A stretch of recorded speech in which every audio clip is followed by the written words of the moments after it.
Oh, good morning everybody. Time check 9:35. Umalis ako ng bahay mga 9:26, no?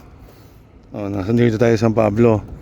Meron tayong iniintay na kasamang fancier natin na nabudol ko na mag-toss today.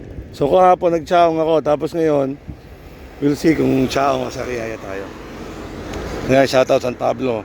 Oh, ito ah. O, 10:01. Hinihintay natin ang ating mystery fancier na kasama.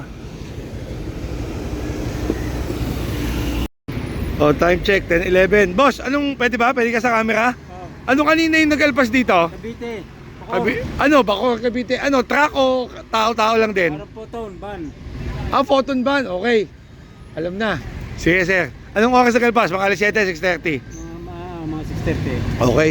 Ito yung mystery fancier na nabudol natin.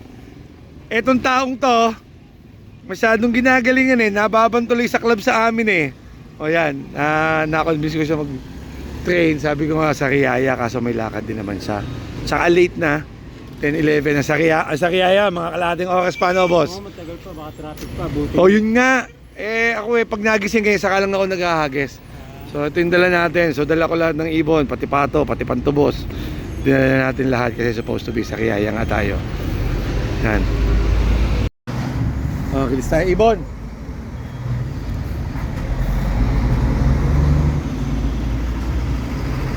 Teka, saan kayo? Los Baños, sir. Los Baños naman.